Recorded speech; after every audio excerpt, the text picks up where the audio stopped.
Wow. Guys. We got a banger of SmackDown tonight. After celebrating 100 episodes of the podcast last night, in epic fashion, by the way, we sit down to watch one of the worst SmackDowns in recent memory. If you told me that Sami Zayn was going to win the Battle Royal last week just to lose in 17 seconds, I would have just said, yeah, all right, that makes sense. And that's exactly kind of what happened tonight. But as we digress, they're still trying to feed every member of the roster to the head of the table. On the road to day one, it didn't make sense for him to win the Battle Royal, and it doesn't make sense for him to be squashed like he was tonight, but Sami Zayn did. He got squashed tonight, and I'm telling you guys right now, Sami Zayn is done after his contract is up with WWE. In other news, Brock Lesnar is back in a desperate attempt to bring some kind of intrigue to the show, and I'm telling you right now, it did none of that. It tells me that they were just doing it out of desperation. On the other side of the night tonight, AEW had a damn good match between Sammy Guevara and the newly signed Toni Nese for the TNT Championship. And it's now official that he is all elite. If you guys came for a great podcast, you are here at the right place. Tonight, we review SmackDown and AEW Rampage on off the script.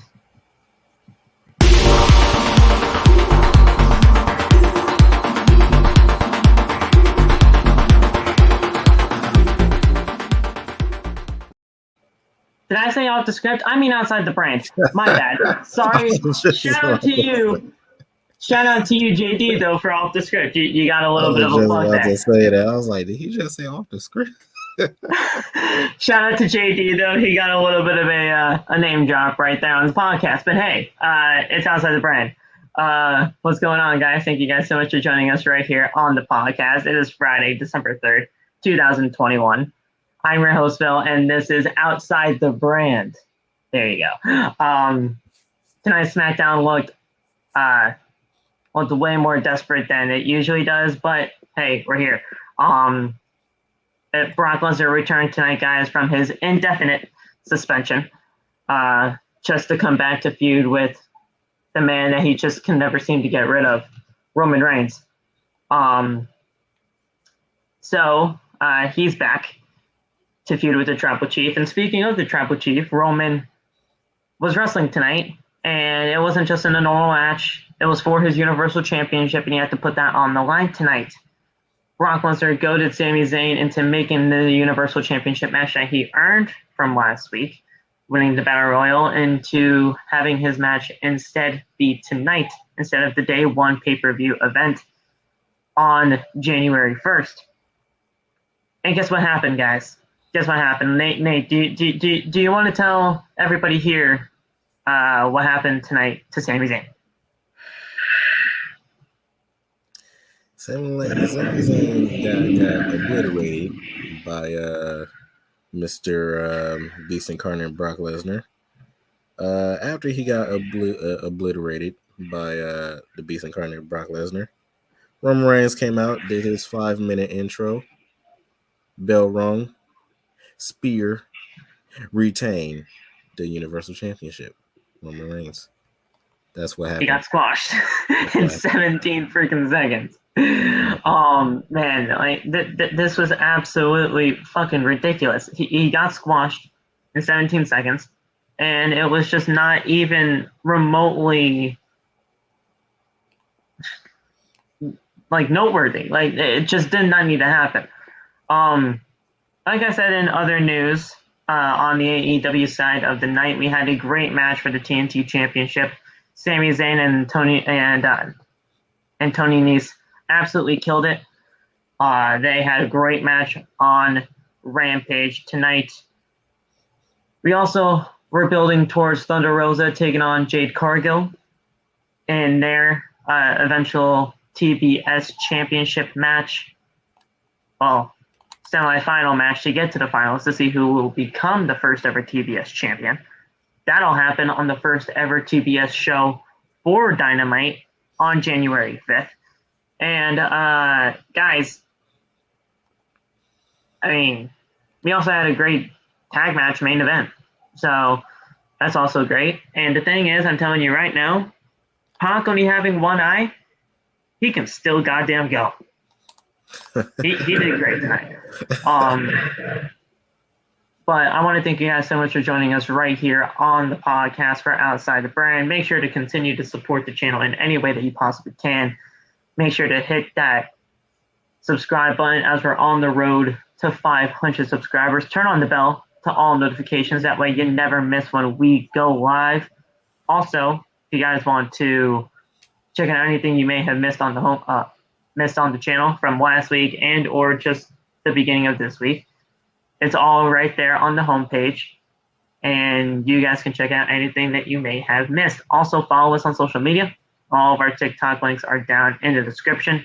That way you can just hang out and watch us whenever we go live on TikTok. I'm going to be going back to doing lives on TikTok. I don't know why I stopped, but I'm going to go back there now. Love and Nate do their lives for the shows every single week, so you guys can go over there. You guys can come over to mine once I start mine again. But hey, you can just follow us whenever you guys can. Also, you guys can listen to an absolute banger with the MFN Right remix by Loth and Bash. That link is also down there in the description, and you guys won't regret doing that. I see we got the real 1C here. Apparently, Bullet Club member Chris Bay followed him on TikTok, so that is fucking fantastic. I love that. That is awesome. 1C, thank you for popping into the chat. How have you been? It has been a while, my man. And guys, how the heck are you tonight? SmackDown felt desperate. SmackDown felt forced in a lot of ways. And AEW, they just continue to put on bangers every week. I mean, we saw a great TBS title, TNT championship match. I'm going to get so freaking confused when we had the TBS championship and the TNT championship. They're legitimately almost the exact same title, but it's going to be two different kind of TV channels. I'm going to be so fucking messed up, and you guys are going to be hearing that a lot. But how are you guys feeling tonight?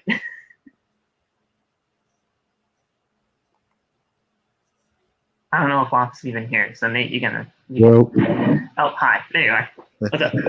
Oh man, I didn't know it. All right, what's up, y'all? Are you surrounded by how bad the show was tonight? Yeah, bro. I didn't know what I watched half the time. I was interested for like the first 45 minutes, like during the Brock and Sami stuff and Sasha's match, and then it started to dwindle down. And Jeff coming out with the hat, because I thought that was absolutely hilarious. Him doing the whole thing with Drew. I hope this isn't a tag team between him and Drew, because that sounds like a terrible idea. But I'm seeing them too close to each other, like weeks in a row. So I don't know what that's gonna do. But yeah, I only watched AEW tonight for Jade Cargill. Only reason why I watched that damn show, and her match was 30 seconds, but her and Thunder Rosa had a good brawl, so that was cool. Naomi got her freaking head slapped off by Sonya, that was insane. So I can't wait for that match next week. Hopefully it's a real match and not something stupid, but with this bum ass show, maybe it will be something stupid. So we'll see. But yeah, tonight was one of those weird ones. The main event, main event of SmackDown, that just I have no what to say about that. I have no words about what Sammy. I don't know how he got squashed twice in one night, but Brock and Roman was bound to happen at day one anyway, so I didn't understand the purpose of putting any suspense in there. But I'm so scared for that night, bro. I can't even. I'm so fucking scared. Another SmackDown ending with Roman with a hand up. So, I don't know. I don't know how day one's gonna go, but yeah, man, that's it. I'm so fucking scared, Nate, for day one. I really am. I just can't. I can't do this, man. Brock Lesnar. Dude. I can't. And bro, first of all, I'm doing good. I hope everybody in the chat is doing good. Second of all, SmackDown was straight booty water tonight. Man, I told Phil before we started the podcast that I really didn't want to review SmackDown because it was that bad. I said, but I know that I got to get through SmackDown to get to AEW. And I mean, you don't have to watch the show. You can just wait until 10 o'clock. But hey, I mean, it is what it is. It's our job, Phil. It's what we do. It's what we do. Yeah. But, we do it for you guys. You know that. Yeah. But yeah, AEW, the first 15 minutes, which was the first match of AEW, was better than the entire SmackDown tonight. Like, man, that's saying something. That's that man. But let's just get into the review. So, let's just get right into it, So tonight, we feature the return of Brock Lesnar after being suspended by Adam Pearce. It was supposed to be an indefinite suspension, but he came back way sooner than pretty much, well, I really shouldn't say that anyone expected because we probably should have known that they were probably going to get Brock Lesnar back here just to try to do what they exactly tried to do tonight. They tried to do this for ratings, and it ultimately won't work. SmackDown begins with Brock Lesnar making his way to the ring. And Lesnar gets on the mic. So Brock Lesnar as a babyface, he's just talking now. The man never spoke for the longest time. And then all of a sudden now, as soon as he's here, being a babyface now, because he's a babyface, he just knows how to talk on the mic. He finally has a voice, Phil. Yeah, I mean, that's when like you have Paul Heyman on your side for as long as you have, I mean, I guess you learn something. That's like Dexter Lumis talking for the first time. Yeah. Oh my God. Yeah. Jeez. And they humanized that character to no end, with him being married to Indy Hartwell. But this isn't NXT. So he gets on the mic and brings up his suspension when Lesnar is interrupted by the number one contender for the Universal Championship, Sami Zayn. Pat McAfee at this point is like, oh my God, what the fuck is this idiot doing? He didn't say that, but he was like, is this guy an actual idiot? I'm like, good job, Pat. Good job. Because that's exactly what I was thinking too. So Sami Zayn interrupts Brock Lesnar, and Zayn says there's a lot of similarities between their two careers. I don't really know how, but we'll go with it. And they have a lot in common. Sami calls both of them Canadian alpha males. Cool. I really don't think that's the case. But again, I'll go with it. Lesnar tells Zayn to just shut up. And then he says that he's confused as to who he even is. Lesnar asks if Zayn was a fan or if he was just somebody that worked backstage. So Lesnar backs Zayn into the ropes and asks Zayn who he really thinks that he is for interrupting him tonight. Zayn calls himself the locker room leader and mentions that he is the number one contender for the Universal title. And once he defeats Roman Reigns to become the Universal Champion, he will take on Brock Lesnar in a title match one-on-one, no questions asked. Lesnar questions why Sami Zayn waits until day one to have his championship match. Why wouldn't he just have it now? And Zayn says, "Look, listen, you bring up good points, but I'm gonna have to decline that because I'm gonna have some more preparation, and I need time to prepare. It's Roman Reigns, and honestly, right there, I was with Sami Zayn on that one. You're gonna have to freaking prepare when it comes to Roman Reigns." So Lesnar just keeps egging him on, and just saying, "Come on, do it tonight. And he begins to twist Sami Zayn's arm until Sami just finally gives in and agrees to the match being tonight. So there was that. I mean, I liked that beginning of SmackDown. First of all, I think Brock Lesnar in this state of him is just hilarious. I don't know what it is about this Brock Lesnar, but I think he's hilarious. I think he's funny. Just because he does not give a shit. He doesn't give a shit about you or anything in this company. He just wants what he fucking wants. And that's the Universal Championship. So what did you guys think about Brock Lesnar's return to ultimately just make Sami Zayn have the championship match tonight instead of day one?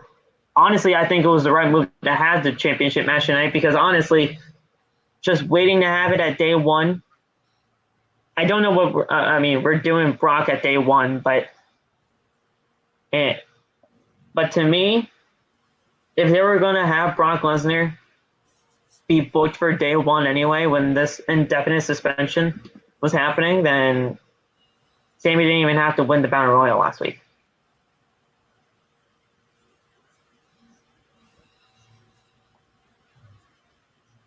Yeah, there was no point of doing that. I felt a little bit better that Jeff wasn't getting this. I know if Jeff was in the middle of this, I would have lost my freaking mind. But, I think I brought that up in your live, saying I'm just glad that Jeff wasn't the one that actually do it. Yeah, but it's just like, why would you go through all this trouble with the whole Black Friday Battle Royal thing if you knew that whoever was going to win was just going to get destroyed by Brock the next week? Like, unless they thought of this on the fly, which also is an option because we know they don't like planning things ahead of time. So it's like every way they turn with this, none of it sounds good, you know. So I don't know. I don't know what this was. I don't know why they did this. I was just astonished at this point. I didn't know what to think. I was trying to find the most entertainment out of it because Brock was there, but once I started to think about it for a minute, I realized that a lot of it makes absolutely no sense. So at least Jeff didn't get destroyed.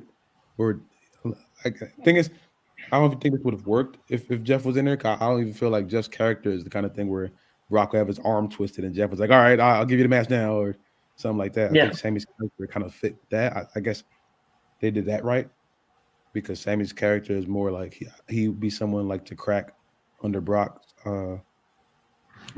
bullying, I guess. And he'll bring this into the conspiracy against him as well. So yeah. But I mean, I don't know. I was confused.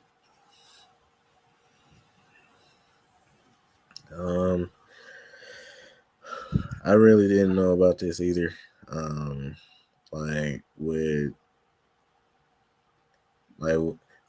only thing that was like intriguing about this whole promo in the beginning was that Brock Lesnar pretended that he didn't know who Sami Zayn was, asking like if he was a fan and stuff like that.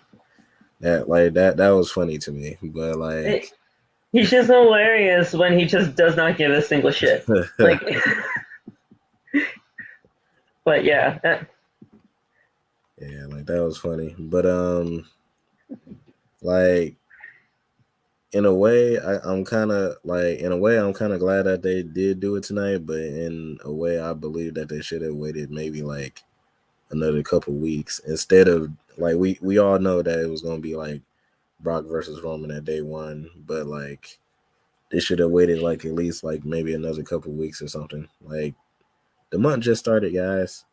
We get it that there's no pay-per-view for December, so they got to do something. But man, I'm about to say at least have a better match than what we saw tonight. So, but yeah, that's pretty much it. I want to know how many fucking matches we've seen between Roman Reigns and Brock Lesnar. Like, I want to know. Like, I've been trying to find that everywhere, and I just can't seem to fucking find it. Oh wait, maybe I actually just did right now. Brock Lesnar and Roman Reigns have had 7 total matches against each other. It includes 4 singles matches, 2 triple threats, and 1 fatal 4-way. Roman Reigns won 3, and Brock Lesnar has won 3. That makes no sense because that's 6 and not 7. I'm trying to... So if they've had 4 singles matches against each other, this being their 5th, and to be honest, and this was written as of October 23rd, 2021, so at the end of the day, like, I mean, I don't know why I wanted to just know that, but can we not get another Brock versus Roman match, please? After, like, I don't know why these two just can't get the fuck away from each other. You have fucking other people. You know that, right? They have other people.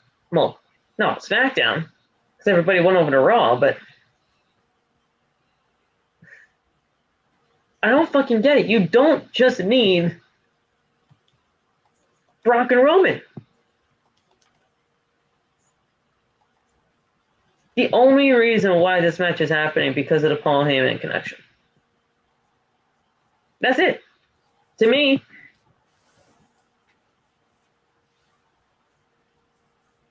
I don't get it. SummerSlam 2018 was the last time they fought, to be honest. No. Crown Jewel. Forgetting Crown Jewel. But yeah, I really don't get it, but the match was set for tonight. And after that segment, we came back from commercial break, and we are back live with Sami Zayn talking to Sonya Deville. Zayn says that he does not actually want to have the challenge for Roman Reigns' Universal Championship tonight, but Lesnar walks up from behind him, and Zayn starts to panic. Deville announces that the match will be tonight, Roman Reigns versus Sami Zayn for the Universal Championship, and it is official. And then Brock, just to make sure that he got it correct, is that, well, here's the thing. I'm gonna have the next championship match, right?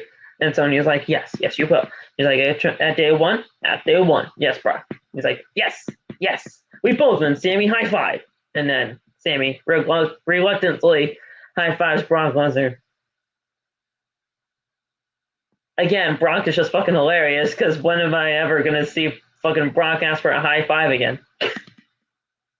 That's just fucking hilarious to me. But after that, guys, we had the first match of the show, and probably the only good match on the show. Wow, do you know what match that was? Sasha Banks versus Shayna loser. I mean Baszler. Facts. On the first one. Sasha Banks, Shayna loser, Baszler. Shit, now you got me saying it. On SmackDown. This match was good, though. I mean, listen, you give Shayna some fucking time, and she can actually put on a good match. This was a good match between her and Sasha Banks. Sasha Banks is great. We all know that, and we've all been preaching that for, I don't know, fucking years. But Shayna needed this match tonight. She did. Did she lose? Of course she did. But did she look okay while doing that? It was a roll-up, but you know what? It actually made sense here. It actually made sense.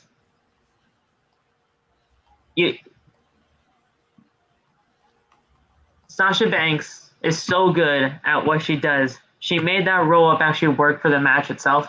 And at the end of the day, even though Shayna is just riding through the rolling with the punches here, as her WWE contract just continues to wind down. I don't know the status of her contract. I'm just saying that just to say it because it just looks like she's just rolling with the punches here until she can just finally get out of here.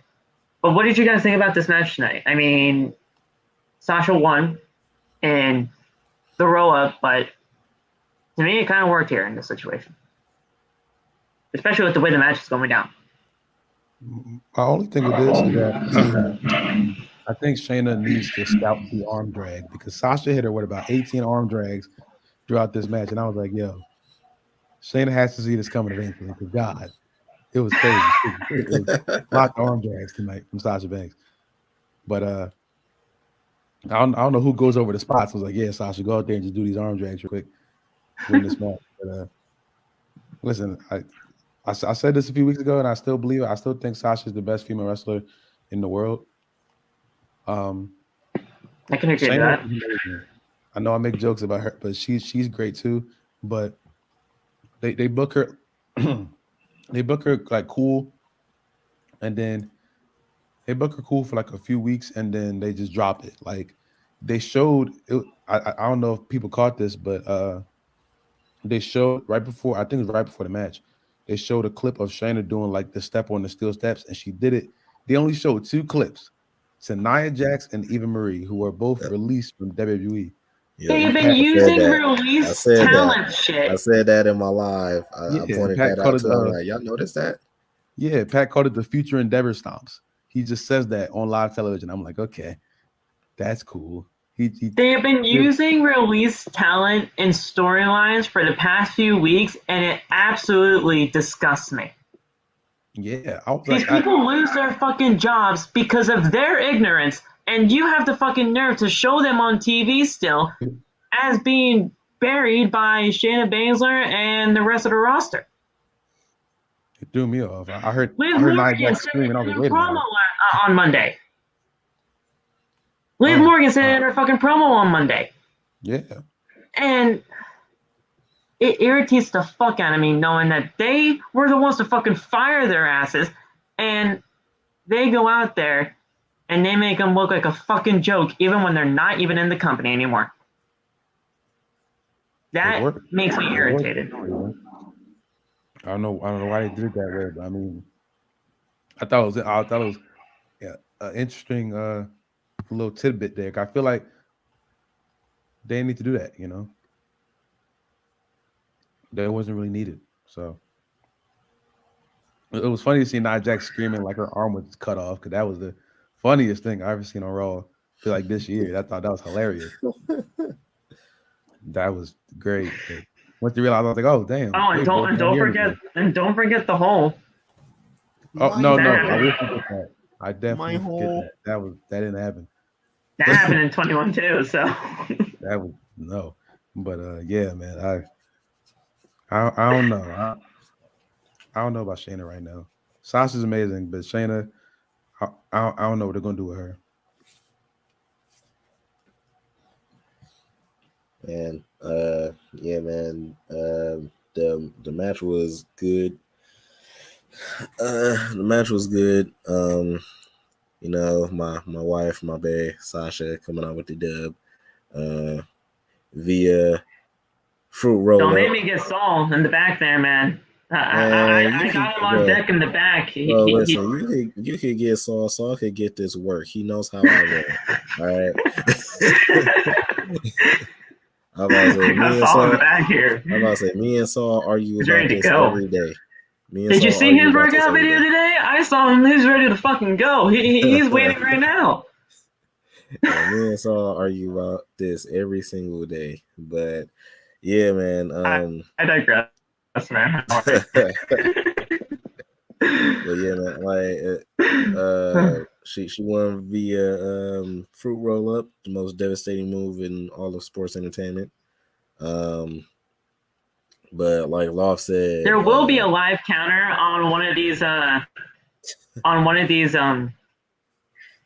on one of these cameras soon for next year. Because next year in 2022, I'm going to count how many roll-ups we have in the entire fucking calendar year. You wait and watch. Starting from the... Actually, no. We're actually going to start from the Raw after WrestleMania till the SmackDown before WrestleMania of that next year for the WWE calendar year. And that's how many roll-ups I'm going to see. All right, bet. I'm actually going to do it. I'm going to write this shit down. I was about to say, somebody clip this so that way we know. I'm going to write this shit down. No, I fucking already made it. I made the sheet and everything. I made the sheet and everything. It's right here on my computer. Man. No games. Fucking real though, you know. But like Law said, bro, like if Shayna would get booked a whole lot better, man, she could die. Like, bro, like I'm still heated over when she first got on the main roster. You had her smack everybody up in NXT, right? For like, I don't know. How many years was she in NXT? Like 3 years? But probably, man, yeah. I mean, I think so. But man, like you had her smack everybody in NXT, bring her up to the main roster. Elimination Chamber destroyed everybody in the Elimination Chamber, and then just because eliminated everybody. Man, everybody, and then just because I guess Becky was pregnant at the time, they're like, nope, we're gonna squash this, and then they're like, all right, we're gonna have you team up with Nia Jax. We're going to change your whole character a little bit. And yeah, go on about your day. And yeah, I don't know. But like if Shayna was booked a little bit better, bro, she'd be a problem in these streets. She could be a problem in these streets.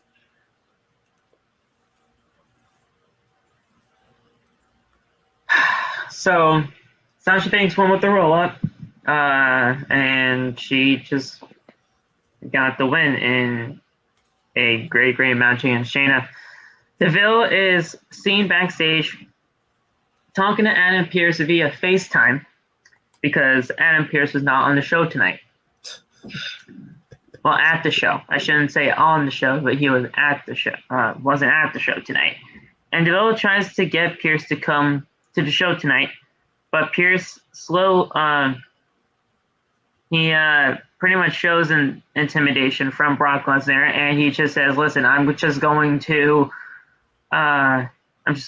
avoid coming to the show tonight because Brock Lesnar is here, and I did not even allow the suspension to get lifted."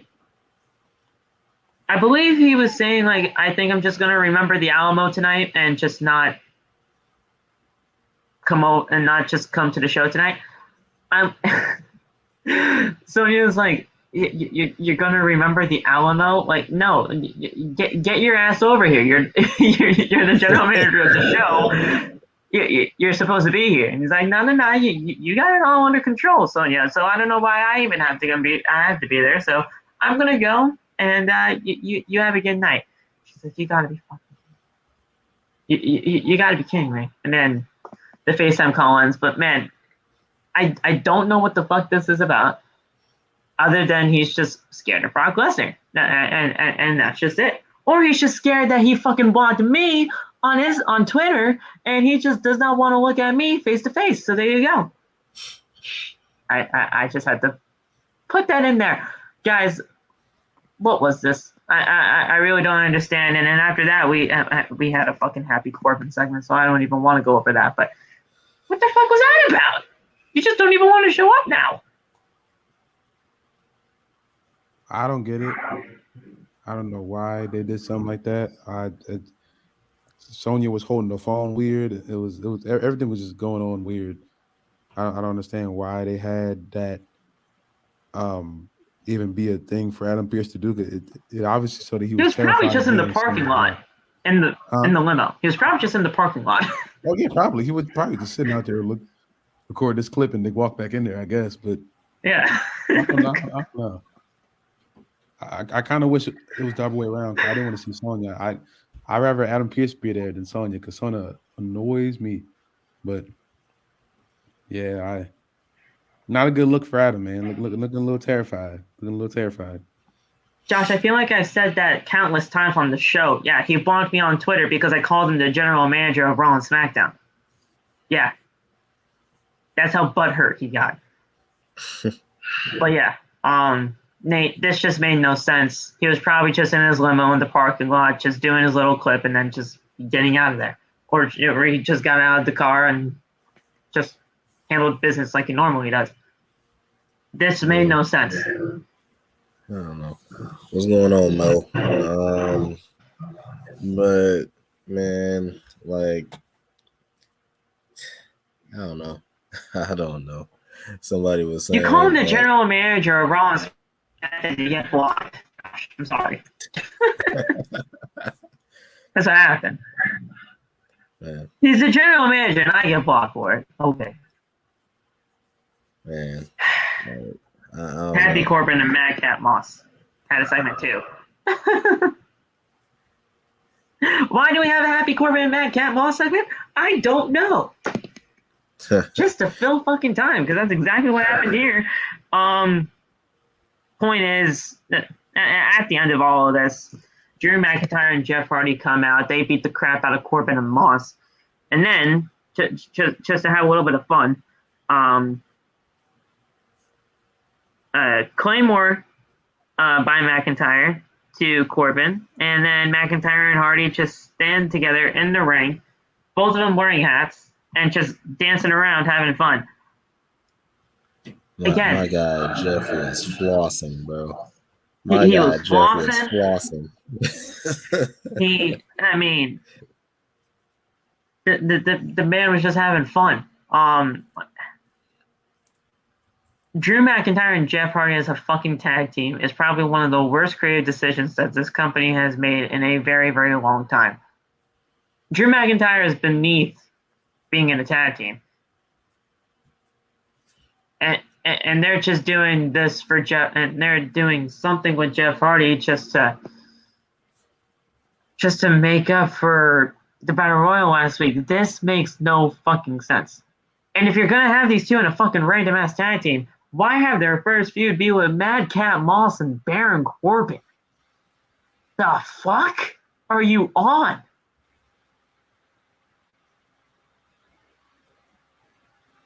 Yeah, I don't know. We asked for Jeff to be on TV, and they're like, you know what? Let's put him in a tag team with Drew McIntyre. That'll work. Put on these hats and dance around. I mean, it was funny, but in the grand scheme of things, I don't know what this does for both of them because they're both better than that, you know? It does nothing for them, Moff. It does nothing. Drew McIntyre is going to be facing Brock Lesnar at the Royal Rumble this year. That's already penciled in. We just have to fucking figure that out and how that's actually going to work. Jeff Hardy, I don't even know where he's going to be at in January. I'm terrified. I know what I want to happen, but I know it probably will happen, so I'm just scared. Very scared. Yeah, I know. Like, yeah, this Jeff Hardy and Drew McIntyre thing as a tag team is not it, bro. Like especially like Drew. Like Drew carried the COVID era along with Roman, and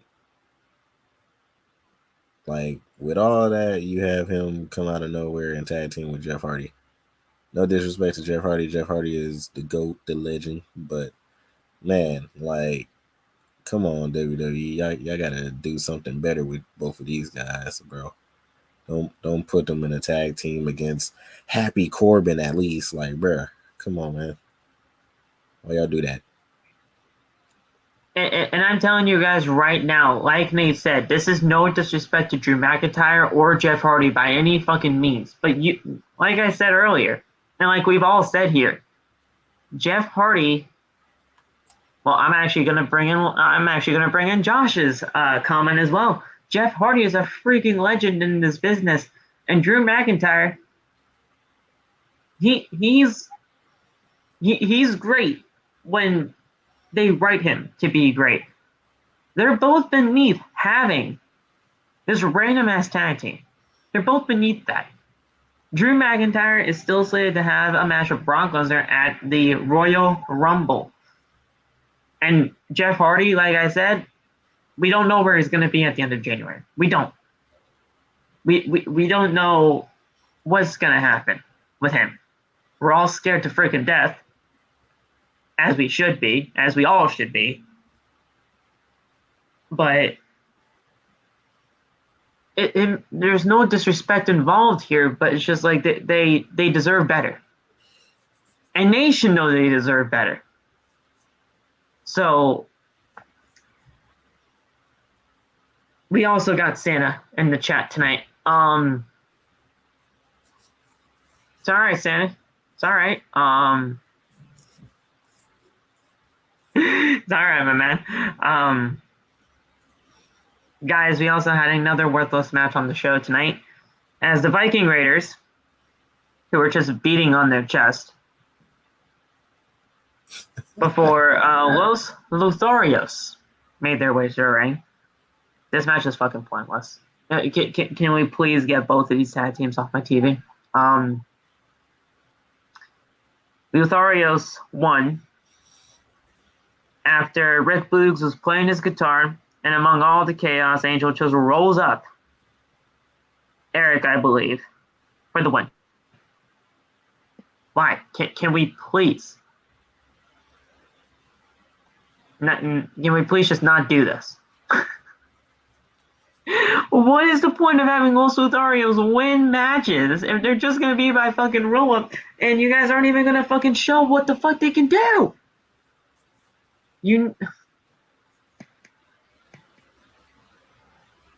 I don't know what they're doing with their tag teams, man. I have no idea what they're doing with the tag teams. The Viking Raiders came out and they got little to no reaction. So I'm like, okay, I see where this match is going. And then they just, I don't know. I was so disassociated from this match. I was waiting for it to end. I don't even know how to even assess this match. I was not interested in this in the slightest. In the slightest.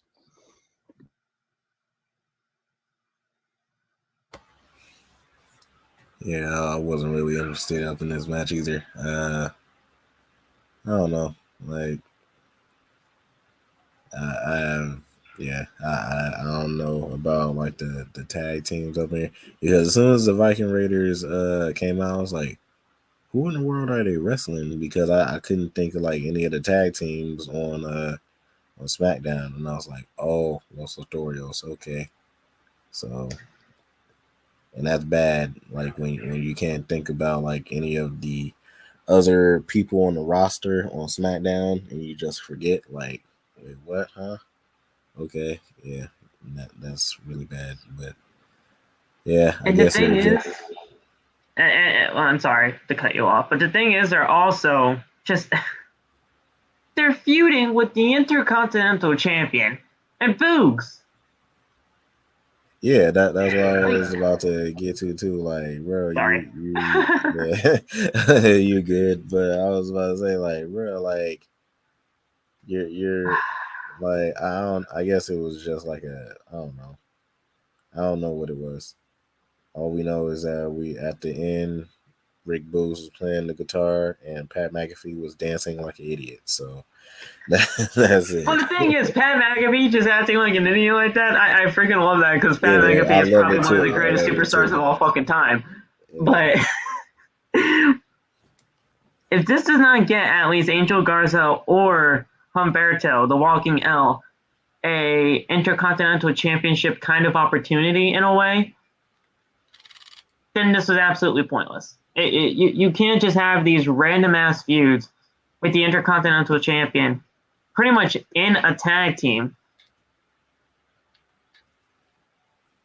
Like, I just don't understand it. First of all, you need to get that fucking championship off of Shinsuke. That championship is worthless. And it sucks because it's the Intercontinental Championship we're talking about. The IC title is worthless now. It's never going to come back into its relevancy ever again. Even if they take the championship off of him and they put it on somebody else, it's not like it's really going to mean anything anyway. Because of how bad this championship's been utilized in this company for the number of years. I don't know what they can do with the Intercontinental Championship to get it back to the prestige that it once was. But it would have to take a lot of fucking work.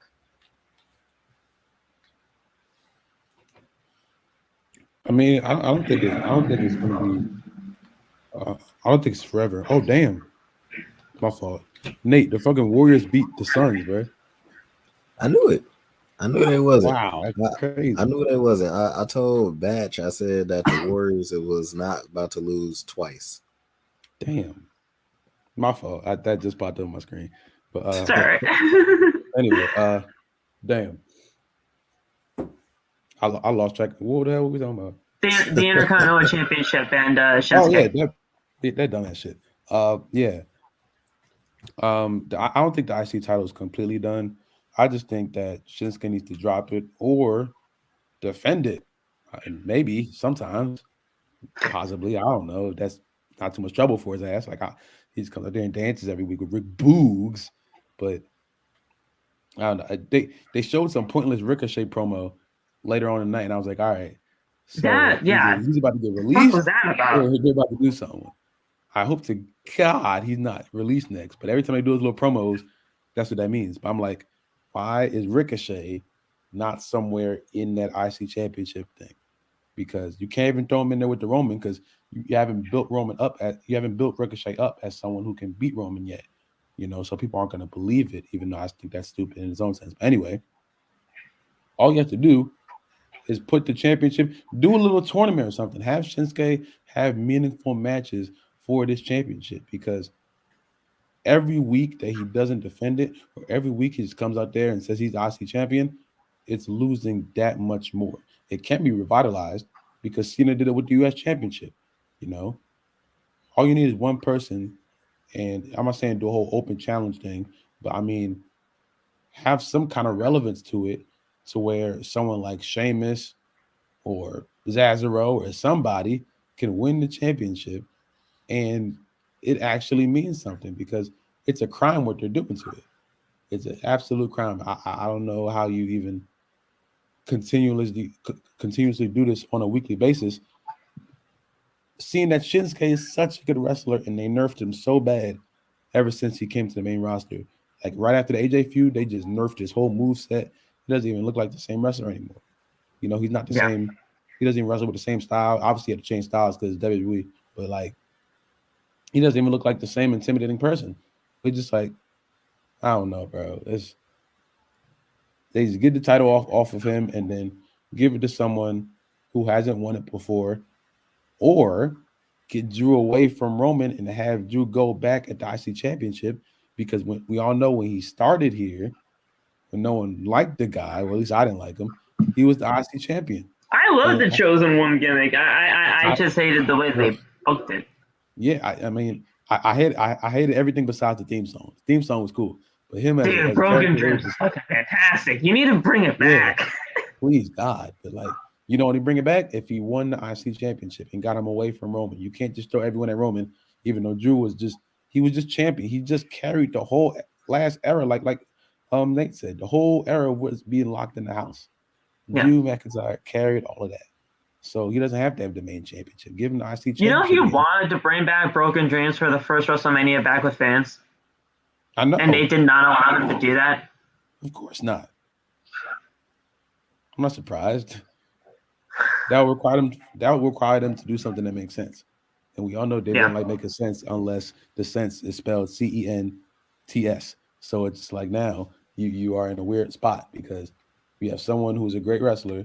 We have a lot of. I was just trying to figure out what the fuck you spelled, but there's sense in that. I was like, oh, okay. That's the only sense they like. That's the only sense they like. So it's like, I don't know, bro.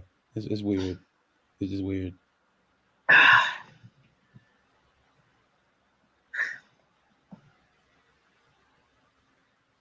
I ain't got nothing to say, though.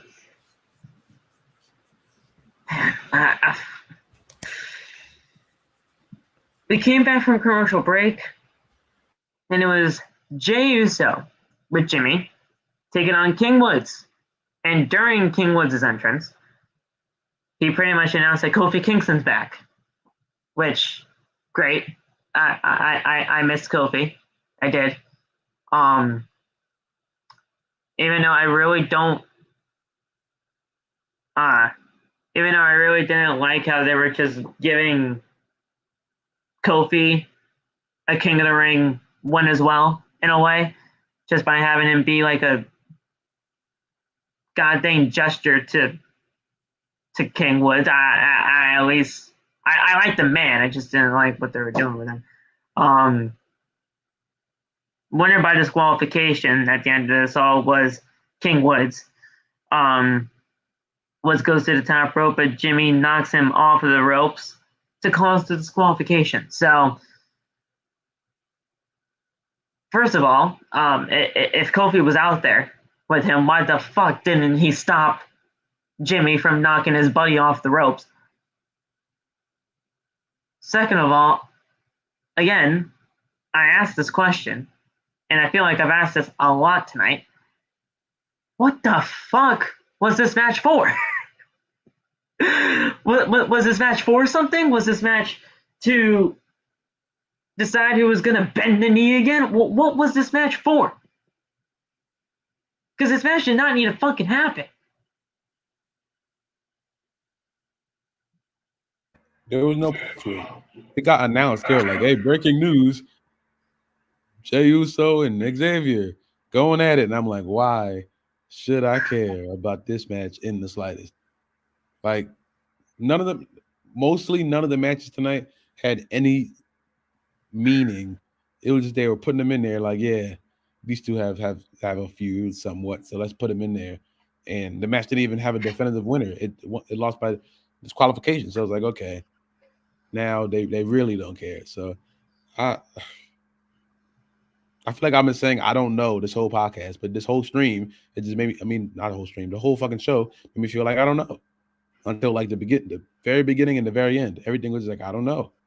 I don't know what I just watched. I'm not sure. I don't know. And then, Nate, to top it all off, after the match, Kofi then takes out Jimmy on the outside, and Woods and Kofi both stand tall while the Usos are running in the back. Why didn't you stop Jimmy before he knocked your boy off the rope? Hello? Like, am I the only one that fucking missed that type of logic? I don't get it, Nate. I really don't. Yeah. This match was kind of pointless. I'm really happy that Kofi was back though, because I miss my guy. But yeah, I don't know. Like Law said, I don't know either. But yeah, all I know is that I miss Kofi, and I'm glad that he's back. So that's fact. Remember during the Survivor Series stream when pretty much everybody was just freaking speechless during the Damian Priest and Shinsuke Nakamura match because nobody knew what the fuck they just saw when that match ended in a disqualification? That's pretty much here because we're like, we don't know what the fuck to say other than this match was pointless and none of it needed to happen. Nobody looked good here. Nobody. The Usos didn't look good. King Woods didn't look good, especially. And then Kofi just looked like a fucking idiot because he just let his boy get the win by disqualification. Yeah, you can knock my buddy off the rope. That's fine. What? Nobody looked good here. Nobody. And nobody has looked good in the majority of this show. Backstage, Roman Reigns is talking to Paul Heyman, and he asked Heyman if he knew that Lesnar was back tonight. And Heyman once again denies knowing anything about Brock Lesnar.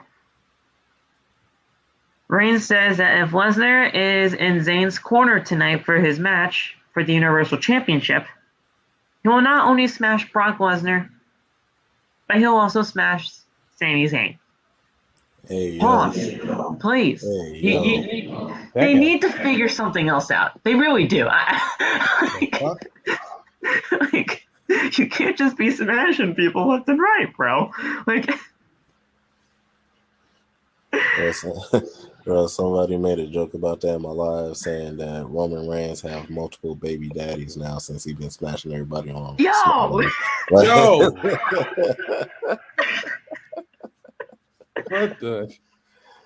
the shit? And this is a direct quote from the WWE Twitter that they were mentioning for Roman. If Brock comes anywhere near me tonight, I'm gonna smash Brock Lesnar too. Like, again, both pause. Like, you gotta say something different, bro. Like, you can't be saying it on TV. This is a PG show.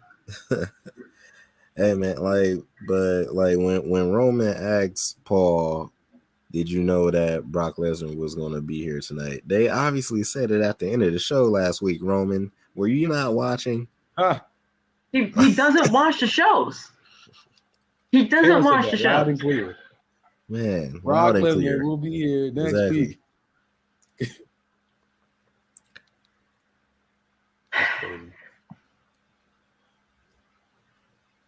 Roman Reigns just has fucking no chill, and that's it. We had another commercial break. I think we've been saying a lot of commercial breaks tonight. Bro, we had 9 and 10. Oh my God! Don't get me started. Oh my God! If I hear that song, every time. Oh, the freaking Doja Cat again. It's the Doja Cat again. I'm so tired of Doja Cat, bro. I like the song, but damn, stop showing the same commercial in that bum ass pizza. I got the 4-box. Oh my God, I'm gonna run my head to the TV. I don't want to go to Pizza Hut, and I love Pizza Hut, but fuck, stop showing me progressive Pizza Hut and get it to on my goddamn screen every week. Fuck. Sorry. Sorry. No, you're good. Go off. Yeah. We're hot over here, Phil. We're hot. No, please go off. I don't care. Do you guys know how much I fucking go off on this podcast? Please. Yeah, no, get off of it, motherfuckers. We're back live with the Smack. Oh, great! This was a commercial break when we had Charlotte come out. I have to say though, before any of this transpired, they don't have it in the notes here, but who the fuck was it? It was Kayla that interviewed Toni, right? Yeah. So Kayla interviews Toni, and Toni's like, "Look, I mentioned that Charlotte was going to lose against Becky at Survivor Series, and oh yeah, guess what? I got that right. So here's the thing: Charlotte has me in her head, and she may call me Two Pies Toni or whatever the fuck she said, but at the end of the day, there's going to be a new nickname for me, and it'll be Toni Storm, the SmackDown Women's Champion." Then, of course, Pat McAfee says, "Well, that's not much of a nickname. That's a championship. But hey, that could happen." I'm like, okay, Pat, thank you. But I mentioned this in your live off. I mentioned this on Twitter. And I'm going to read you guys my tweet right now. If you guys don't follow my live tweets during the show, I totally recommend you do, because I'm telling you right now, I post bangers on there. I'm going to read you guys my tweet about the Toni Storm interview and see what you guys think. If I can find it here. Right here. Did I hear Toni Storm call herself Two Pies Toni? Is that what Vince and Bruce do now? Make up ridiculous nicknames for superstars to call themselves so that they can bury themselves instead of taking the blame for what they do wrong. Absolutely pathetic. # SmackDown. They make up these ridiculous names for them to call themselves so that they don't have to take the blame while they can just bury themselves on TV while they're on camera doing their little interviews and things like that.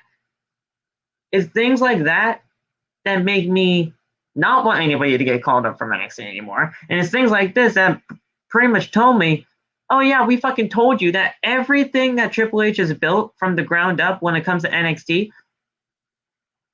is fucking irrelevant at this point. It's fucking ridiculous, and we're just gonna burn it to the ground as much as we can. Shit, pretty much. They're done.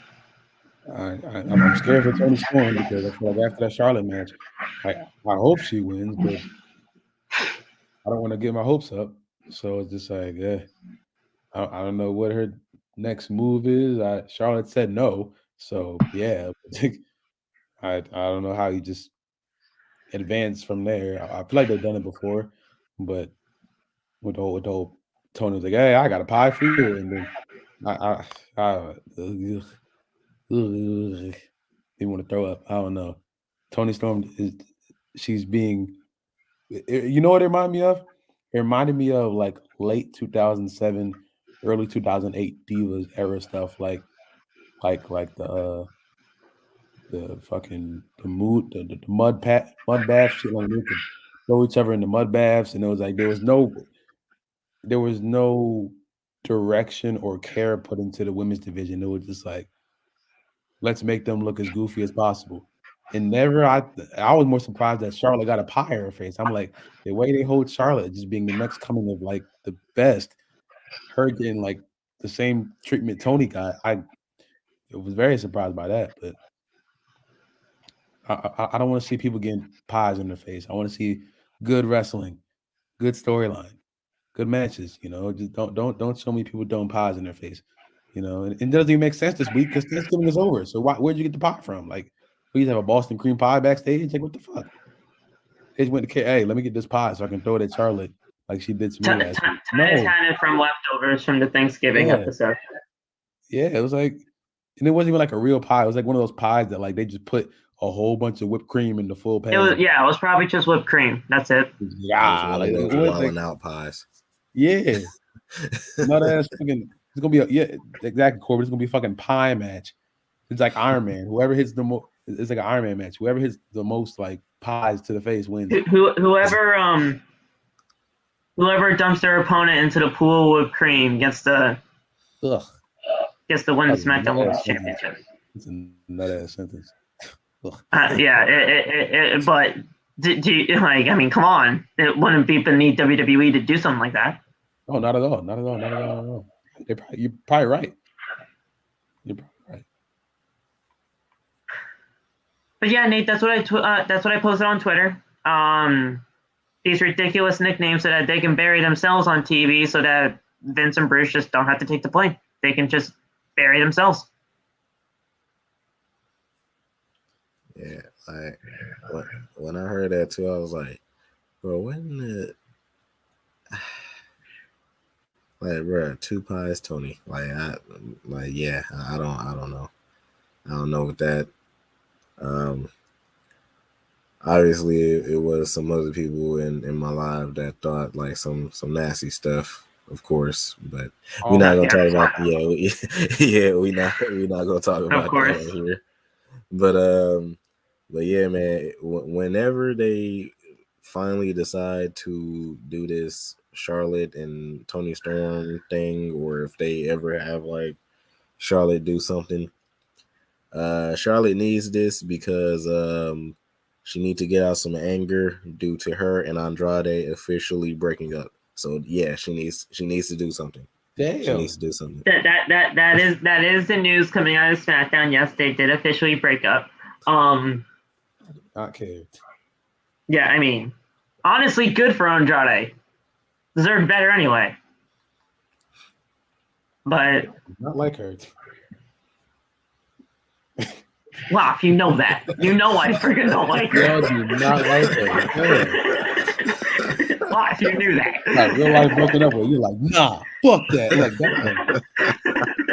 Yeesh. I don't like it You either. know But that from damn. the fucking beginning. Oh man. Shout out Charlotte, man. I hope you. No! Don't shout out the android on this podcast.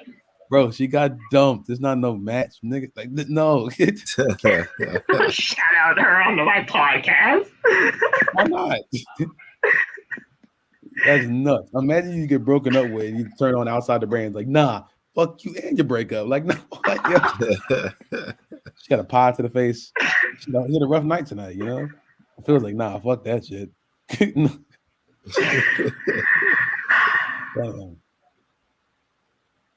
So Charlotte's in the ring and she addresses the challenge made by Toni Storm. Charlotte says that the only way that she will get noticed in the WWE Women's Division is if you just challenge Charlotte Flair. Charlotte says that she did Toni Storm a favor last week by making people talk about her for an entire week. And Charlotte said that she came out to the ring tonight to say that she has considered Toni's challenge for the SmackDown Women's Championship, but her answer is no. Charlotte then leaves the ring and Storm sneaks from behind, throws a pie into Charlotte's face, and Charlotte stands there angry and embarrassed, asking fans for tissues and towels and all that. What the fuck do you think they bring? Why are you asking us if we have a tissue or a towel? Charlotte, come on now. Come on.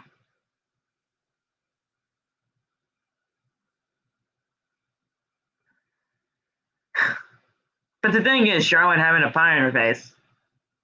Like you guys said, I was fucking shocked. I was shocked that she even allowed that. Because normally, do you think Charlotte would normally allow anybody to throw something in her face? Nah. She doesn't even allow people to pin her, let alone throw a pie in her face. So that was astonishing to me. Guys, we had the 8th match in the best of 7 series. Cesaro and Sheamus took on each other tonight. This was the 8th match out of the best of 7 series. That was funny. That was funny. That was funny. I had to think about it. I know it was fucking corny, but I don't care. This was the 8th match of the series. Think about it for, I had to think about it for a second. I'm like, the 8th match, and then I'm like, oh. I know it was fucking corny as shit, but I don't care. This was the 8th match of the best of 7 series between the two. That was funny. You finally figured it out too, though, Lof. So I don't even need to hear a boo from you because you didn't even know what the fuck I was talking about. Damn it, boo. Shit. This match is fucking ridiculous too. Was it hard hitting? Yes, but that's because it's Cesaro and Sheamus, and they're always gonna look good together in the ring. But Cesaro has a running uppercut into the barricade. Looked great. Back into the ring we go as Sheamus hits a running knee to Cesaro for a 2 count. Cesaro then hits a lariat and Sheamus avoids a neutralizer, then hits a brogue kick and covers for the 1, 2, 3. During this match, they were talking to each other on saying that I think Shayna said something about betraying him or something, like, and all that, and then Cesaro saying, like, look, you were like a brother to me, and then he tried to do some offensive maneuvers. Cesaro and Sheamus were great together in the bar. They were, in my opinion, at least. I loved the bar. I did. And the fact that we saw this match tonight, I was really looking forward to this, and then they just give these guys 4 minutes to see what they can do in the time that they had. You give these guys some time, they're going to do an absolute banger. I don't know why they didn't. Sheamus won because he got revenge from what happened to Rage last week against Cesaro, but I don't know. I wanted to see more time. I really did.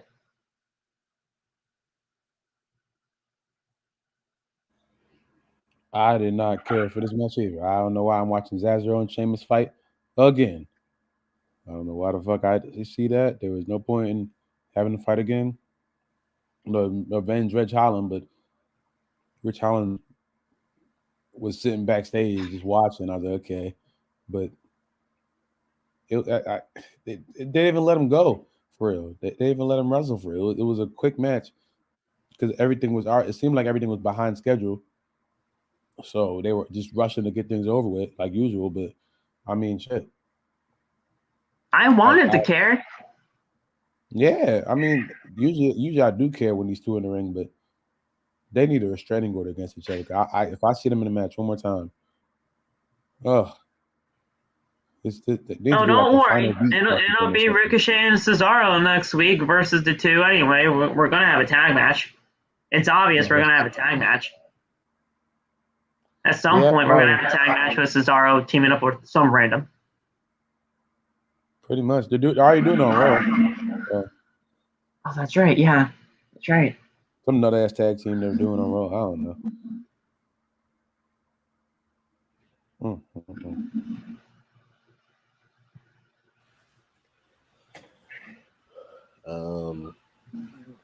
Yeah, like I was kind of looking forward to this match too because I'm like, yes, Sheamus and Cesaro. All right, we're about to get pretty good match.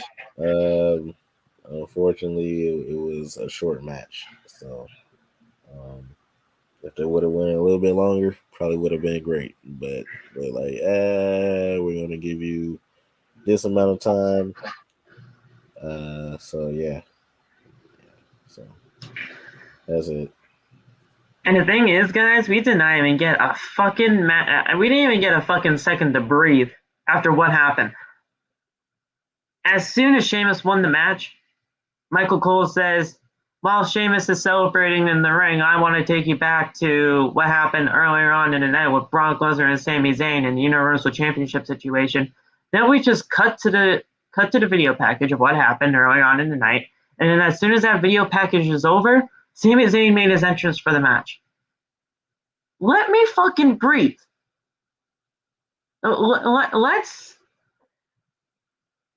Let this story breathe between what just happened between Cesaro and Sheamus. They were a tag team. They were 5-time tag team champions with each other.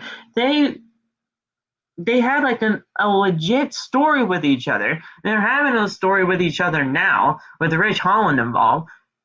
Let me breathe and let me figure out what the fuck just transpired before getting right into the next match. I don't know if that's how you guys felt during that. You probably didn't like technically register that as I didn't mean to say it like that, but like you guys like I'm trying to figure out how to say this, but like you guys but I was just saying that in like the registration of like how we just went from one match right to the next with no time in between. I just didn't like how that happened. Did you guys see that, or were you guys just saying, I'm kind of just glad we're almost getting the show over with? No, I understand what you're saying. It was a lot to process. Right after the match, you were like, yeah. Brock Lesnar, like they're behind schedule again. That's all it really is. They're behind schedule. I could totally see that being the case because they just went right to the next thing. Yeah, I don't know why that happened so fast, but Vince probably screaming in their ear, cut, go to the next one. So they had to do that real fast, but Vince made it on the podcast, guys. I don't know. Right? It did come off very weird though.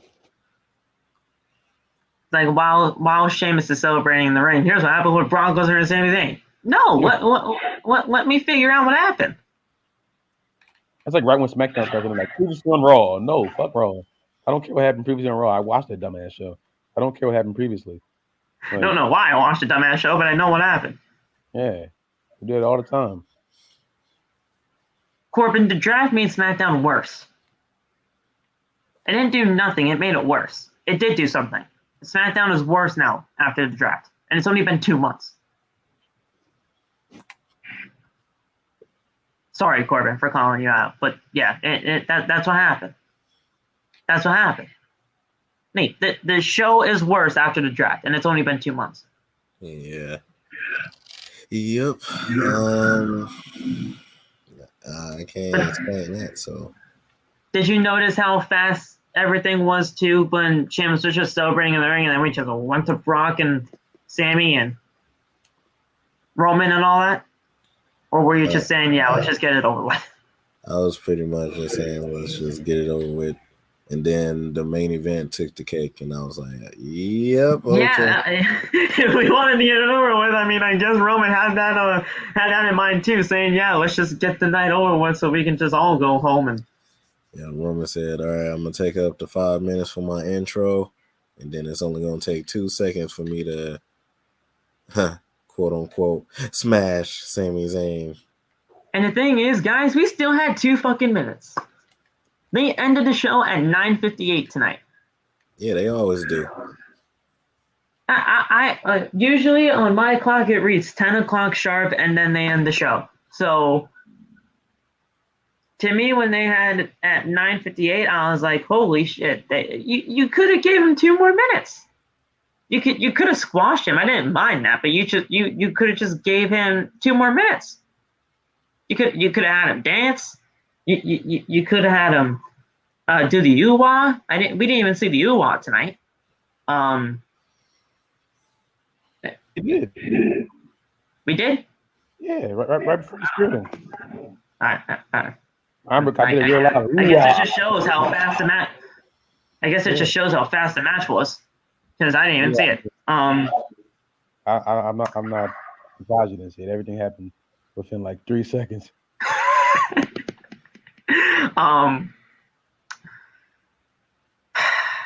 So Sammy says that he will shock the world tonight by defeating Roman Reigns, and he will leave San Antonio tonight as the New Universal Champion.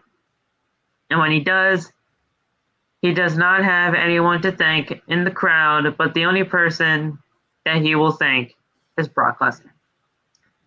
Brock's music hits, and Lesnar makes his way to the ring to think that he was going to be in Sammy's corner tonight. Lesnar said, yeah, no, fuck that ish. And he's just like, yeah, you know what? German suplex. F5. Picks up Sami Zayn for a second F5. Then Lesnar picks up Sami Zayn, places him standing in the corner, and Lesnar leaves the building. We come back from a commercial break, and Sami Zayn and SmackDown returns live with Roman Reigns making his way to the ring for the actual match. And it's Zayn laying in the corner, barely conscious at this point. Because, he kind of just got beaten the crap out by Brock Lesnar. Annihilated. Like, Sami Zayn might actually have to check his tights, because he might actually gonna beat the crap out of him. The bell rings, and Reigns immediately hits a spear. Immediately hits the spear. Puts Sami Zayn in the guillotine, and Zayn immediately taps out. Roman Reigns wins the championship. Retains the championship, rather.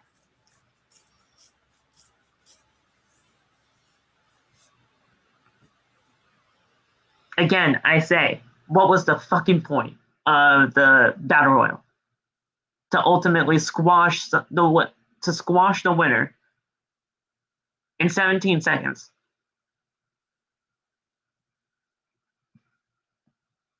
And then the WWE tweet out, acknowledge your Universal Champion. I love Roman Reigns, but this is getting fucking ridiculous. Oh, now it's getting ridiculous. Oh. Bro. Now it's getting ridiculous? Huh? How, Phil? Now? In this sense, yes. Yes. You know, man.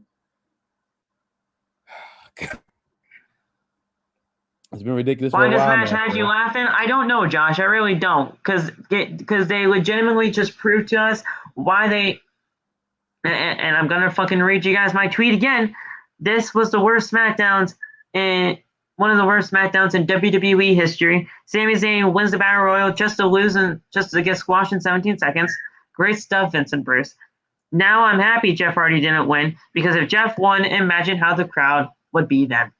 Also, I said, this just shows how much WWE cares about Sami Zayn. Sami Zayn is done when his contract is up. They don't give a shit about him or the talent that he possesses. And that's just it. Sami Zayn is done. And I'm so happy that he is. I hope he is, at least.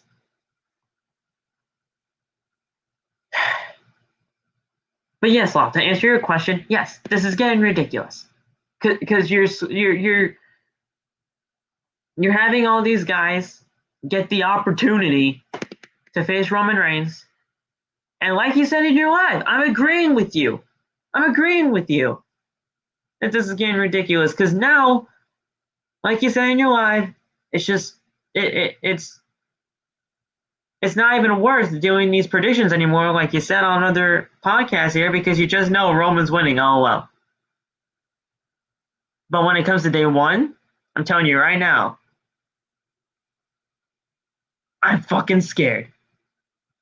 Because if they have Brock Lesnar be the one to defeat Roman Reigns, of all people, when you could have given it to a fucking guy like Keith Lee.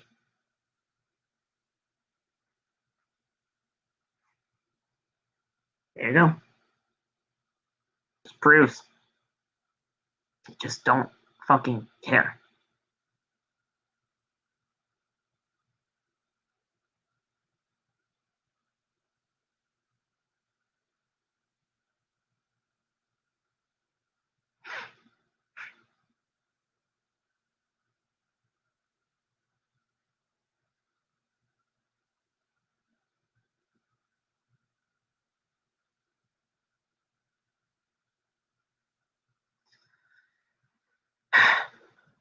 I don't know. The awkward silence. I'm done. You guys can talk now. I got nothing else to say. I really ain't got nothing to say too. Bro, SmackDown was just like I said in the beginning. I know you guys got something to say. You guys don't like Roman right now. Bro, it's plain to see. It's plain to see that nobody here in this podcast really likes Roman Reigns at this point. Bro, like I said, SmackDown as a whole was straight up booty water today, bro. You guys can go off on the show. I don't mind. If you guys got something to say, say it. All right, listen. No, I'm just saying. Man, fuck it. No, honestly, if you guys don't like Roman Reigns, just fucking say it. Because that's just so much. They don't want to hear me say something. I did a whole diagram about how I don't like it. They don't. You have to send me that fucking diagram, by the way. Okay. You have to fucking send me that clip. But yeah, I can't say much more. It's done. I don't know what else I want to say. Day one is like, I don't even know how that's gonna go, because I told him, I was like, I can't imagine Brock losing twice in 1 year. That just doesn't. I am scared. What? I am scared that they're gonna have this championship be won by Brock Lesnar. It possibly could happen, possibly, maybe, but that match, I don't care who wins, because I'm gonna be mad if Roman wins. I'm gonna be even more mad if Brock wins, because he's not gonna be on the show every week. He's gonna leave for 6 months and do what he does and defend the title every 6 pay-per-views. So you're saying it's a lose-lose situation no matter what the fuck happens at day one?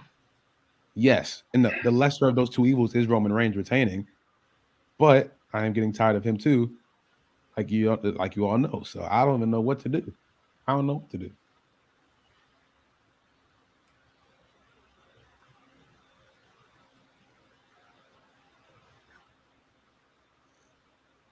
This Brock just might beat him too. And then, that's gonna be a funny day on TikTok. Ooh, I can't wait. Oh man, I'm You gonna know be how all many right. fucking videos we're gonna see back to back to back? All of our following pages are just gonna be Brock Lesnar videos. Man, I'm gonna be I'm there not ready. I'm not ready laughing. for it. Woo. I am not ready for it. Just think about how Megan's gonna feel. Man, Oh God. Oh God. I That's wasn't what you there. I laughing wasn't for. there when you guys saw her reaction for. I believe it was. Well, wait. When did Brock come back? SummerSlam. SummerSlam, right? I think so. Was it SummerSlam? yeah, SummerSlam. Yeah. Mhm. I wasn't there during the SummerSlam watch-along when you guys saw Megan's reaction freaking live. Because I was at a friend's house. But man, She was not happy. if we're all together for the freaking day one pay-per-view when her like Bay Roman is facing Brock, and if Brock fucking wins the championship, I'm gonna fucking be there. I don't care. I want to see a freaking reaction because it's gonna be freaking nuts. But like I can't fathom how badly. Can we And I please talk about understand- Jay Cargill now? Can we please talk about Jay Cargill now? I can't talk about SmackDown much longer. I'm gonna freak out. I understand we're just trying to get through this Roman Reigns. I can't even really call it a story at this point. Just Roman Reigns. Fucking. The fuck am I trying to say? I don't know. The fuck. Title reign. Jesus Christ! I couldn't even fucking get title reign out of my goddamn mouth. I know we're just trying to get through this goddamn title reign at this point because it's going. I'm telling you guys, it's going to be for another freaking while if we get through day one. Okay. But it's. I don't know. I don't know. I really don't. God. All right. I changed your freaking background at this point to Rampage, but I forgot. You don't even have to change the background anymore. We're talking about Rampage now, y'all. If you guys like the SmackDown review, and if you guys just only came here for the SmackDown review, thank you guys so much for being for coming by here. If you guys, obviously, we'd love for you guys to stay for Rampage. Rampage was honestly not that bad tonight. We saw a damn good TNT Championship match. We saw we saw another squash match tonight, but it was with Jade Cargill, so it was okay. Yes. Yeah. I'm laughing because it's true. Like that squash match is fine to all of us Because it makes sense for that to be a squash match. No offense to the student of Thunder Rosa, but it made sense. Jay Cargill can do whatever she wants to do. Especially to you, right, Loth? As soon as I saw who Jade Cargill was fighting, I was like, oh yeah, she deserved to get smacked up by Jade Cargill just from how she's looking. Like she looked like a Mortal Kombat character. Oh God. I I still know that she did scare me. I was like, who the fuck is that? Poor girl. Oh, poor lady. I don't know your name. Poor lady.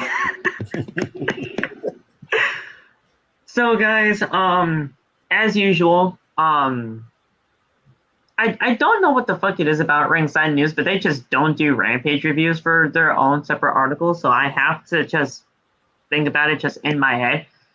And I know I can just go to AEW's website, but it doesn't matter. There's only 3 matches on these shows anyway, so you can kind of really figure out what happened. The TNT Championship match between Sammy Guevara and the newly signed to AEW Toni Nese. Tony made it official. Tony Khan made it official that he signed Toni Nese to a full-on AEW contract 20 minutes before the show started. It's just another great signing. I think Toni Nese is great. He was never used properly, ever. When he was a part of WWE, so Toni Nese gonna be doing great things here. And the thing is, he looked fucking fantastic in this TNT Championship match against Sammy Guevara. I believe I said Sami Zayn the last time. You know what? Screw it. Whatever. I don't care. Sammy Guevara looked great. Sammy Guevara retained the TNT Championship against Toni Nese. What were your thoughts on this match, guys? I mean, I thought this was a great opener for Rampage tonight.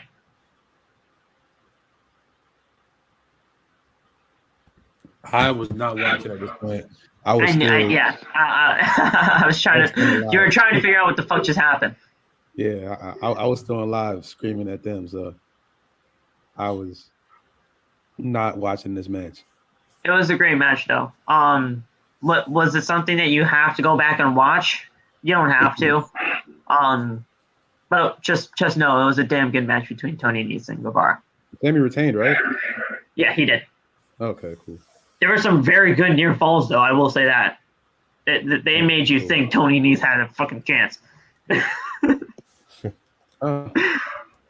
good. Yeah, this match was really good. That's how you supposed to start a show, SmackDown. WWE and whole, take some pointers, bro. They started off with a bang, bro. Championship match. Match was really good. Toni Nese out here looking like a younger, ripped version of Bobby Fish. Everything was good, man. Everything was good. Like, come on, man. Come on, man. Sammy with the dub. Oh, yeah, also, WWE. We only had 3 matches on Rampage. And Rampage was really good. Quality over quantity. Thank you, Phil. Thank you, Phil. It just That's all I gotta say. makes sense. Also, well, actually, we'll do the news coming out of AEW after what transpired during the show tonight, because there were some pretty big things that happened in the world of AEW that I do kind of want to address. I probably would have asked everybody to do an extra with me about it, but I'd like to just talk about it after the actual show, because I mean, I have the articles right here, so we can do that. But after that match, guys, we had Jade Cargill take on, I keep forgetting the woman's name that she fought tonight. Here, actually, I have it right here. Never mind. It was something weird. It was Janai Kai. Janai Kai, Yeah, something of that nature. Yeah, I read it out loud. That's how it's pronounced in my head. If I butchered it, I'm sorry. It was a student of Thunder Rosa from her school, from her pro wrestling school. And the thing is,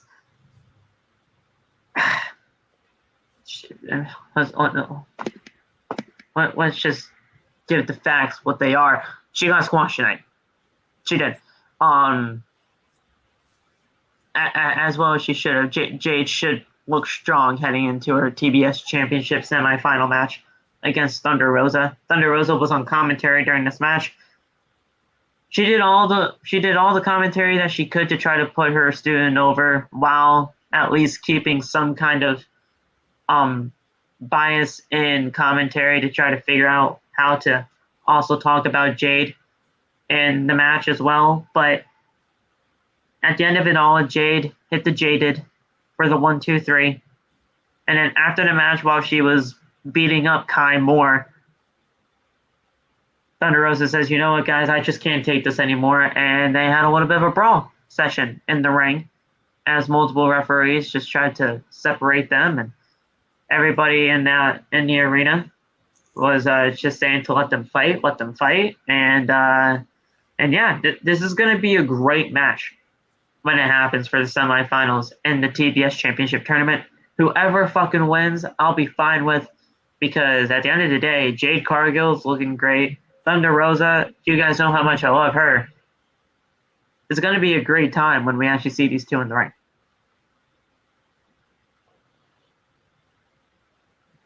Yeah, this is gonna be awesome. I was very happy to see the little brawl at the end. I was kind of disappointed in the length of the match, but as soon as Thunder Rosa made her way down, I was like, okay, they might make this better, and they did. So, I mean, I was looking out when you ended the live. I'm like, the match with Jade Cargill was just about to start, and he said he was only going to watch Rampage for that match. yes, I'm telling you right now, this match is not going to last long, so he's not going to be watching Rampage for that long. yeah, I was on Nate's live, and I was trying to find it on TV. I'm doing both at the same time. Like, okay, I got to see this, and I'm happy I sat back down when I did, because if I would have missed it, I'd have been pissed. But I can't wait for Thunder Rosa. Did you at least watch the rest of Rampage after that match, or no? No, I didn't. No, okay. I didn't want to. I did not want to. I watched that match and I turned that shit off. So you watched Rampage for like a good 2 minutes. Yes. Yes. Cool. As soon as you cool. did on that screen, I go, yep, that's my cue. And I did cool. I look, I didn't feel like watching that shit, but I mean, okay. Yeah. I came and I saw what I wanted to see, and they delivered. So it was cool. I want the match now. I'm tired of the hype. I want to see the match right now. So yeah, you didn't even stay in Nate's live just to see the rest of it. All right, damn. Okay. Yes, sir. I do it for the people. I do it for the Rock. But oh no, don't be like that, kid. Please. Don't be like that dumbass that did it for the freaking Rock and Rikishi. Fuck that guy that did that. Fuck it. You didn't. Fucking ignorant asshole. Go ahead, Nate. Nah, man, forget that, bro. I did it for Roman. I did it for the Rock, the Bloodline. They're all my cousins, bro. I did it for ignorant Rikishi, asshole that guy was. I did it for all of them, bro. We are all related, even though my skin is a little bit darker, but it's all good. You feel me? Fucking ignorant asshole that guy was. But yeah, like I said, like I said in the beginning, like the way that woman looked, bro, she deserved to get smacked up by Jade. Janai Kai looked like a whole Mortal Kombat character. It looked like my guy freaking I was about to say Liu Kang, but I don't think she looked like Liu Kang. But anyway, she looked like a Mortal Kombat character. She deserved to get destroyed. so yeah. God, you understood it like that, bro? Come on now. Yeah. Damn. All right, but I mean, she was gonna get squashed regardless, whoever the fuck it was. Right. But Jade's on another level. We all know this. She's undefeated in this company.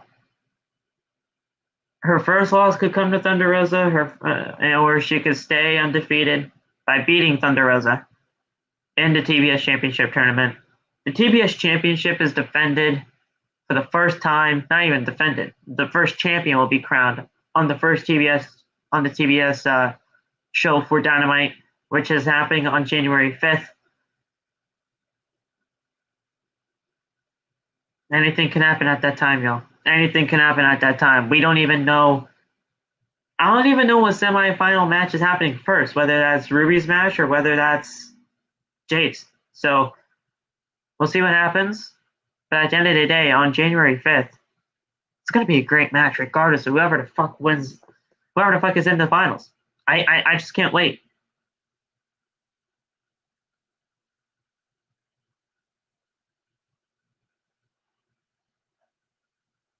They're speechless because they just can't wait either.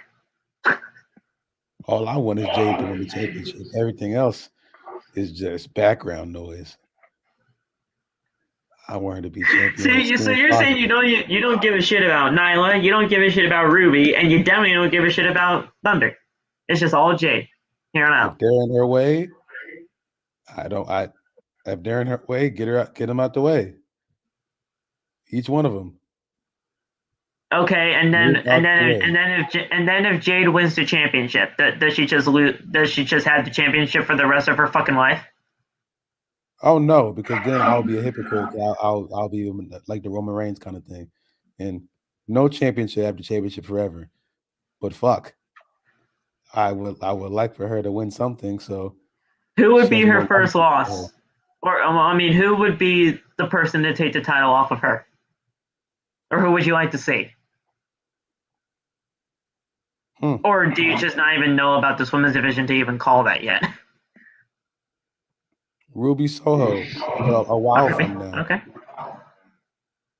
Okay. Give Jade the All right. championship for a good 4 or 5 months, maybe, and then Ruby take it off her.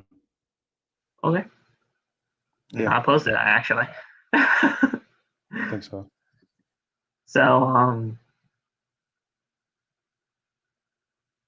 Corbin, we wouldn't mute you, my guy. What happened? He said, "I thought I was muted." Oh, okay. But no, we wouldn't mute you, man. You haven't done anything wrong here. After that match, guys, and after the brawl ended, we had the pre-main event interview with Mark Henry, and he was interviewing the teams of Pac and Pentagon Jr. as they were going to be taking on the AAA Tag Team Champions in FTR. That was your main event, non-title, and this was a great tag team match.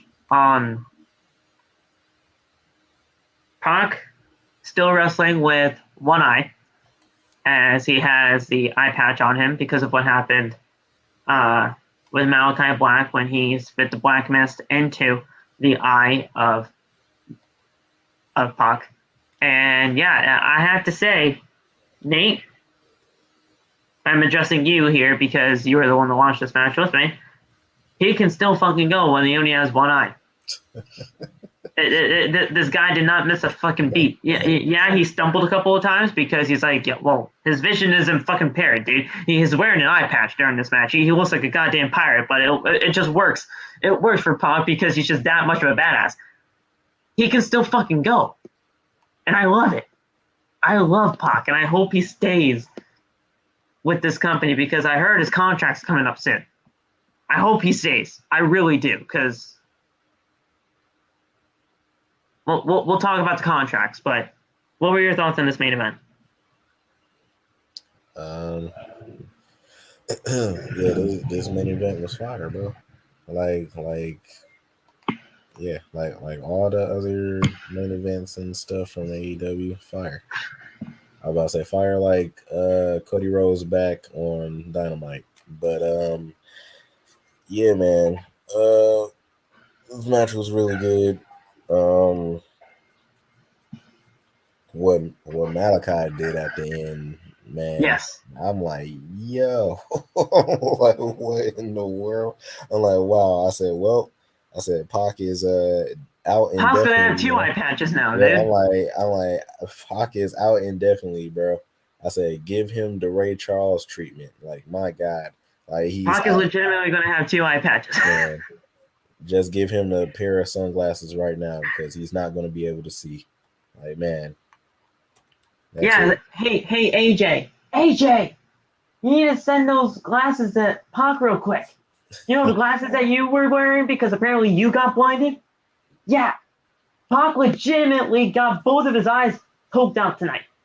You're gonna have to send them over. Come on. I got the envelope right here. You gotta seal it, you gotta sign it, and we'll send it right over. But yeah, Pac legitimately got blinded tonight. And I don't know what the fuck happened.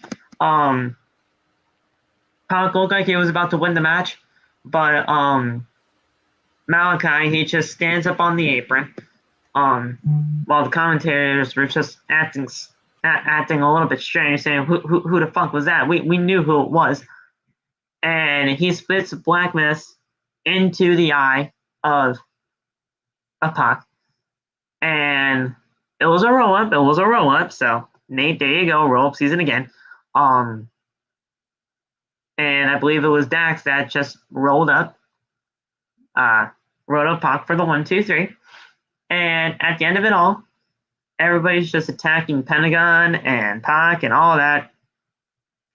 Malachi just goes rogue and he digs the thumb into the eye of of Pac so bad that blood was on the hand of Malachi Black, and he did something else. I don't know what else he did other than the thumb, but he did something else, and it looked freaking bad because there was blood on the canvas and all that, and they were really selling this shit.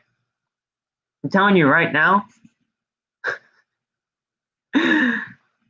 Pac has to be out for at least a number of weeks, is maybe months, because they need to sell this thing. They need to sell this injury. Bro, he's blind indefinitely, bro. They need to sell this. For the They rest need of to his sell life, this. for the rest of his life, he is blind. He will never wrestle again. He lost his eyesight. They need to sell this. I don't know how they're going to be able to sell this, but they have to sell it. He will never wrestle again, Phil. I'm letting you know right now. I'm letting the pod know right now. Pac will never wrestle again. What, so you think his contract is over, and that's how they were writing him off? No, I'm not saying that his contract is over. He can still have a contract, but he's not going to wrestle again because he can't see. Well, here's the thing. Malachi got his eye taken out by Seth Rollins, and he's wrestling fine. That was only one eye, though. Did he get both eyes taken out? No. No, but still. Well, I was like, what the fuck are you guys talking about with eyeballs and shit? That's what happened, dude. What are y'all doing? That's what happened. So let me explain it to Loth. So what happened was Pac came into the match with an eye patch already because he got some black mist. Black mist sprayed in his eye, so he couldn't see out of one eye already, which he had the eye patch in. Yes. Right? Then Malachi does it again tonight, sprays the black mist in his eye again, but this time instead of into the working eye this time. But this time, instead of just spraying the black mist, he thumbs his eye out so bad that his eye starts to bleed.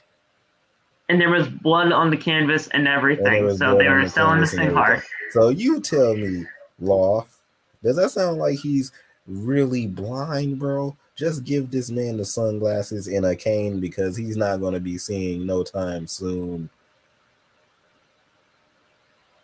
Yeah, that's over with. He's done. See,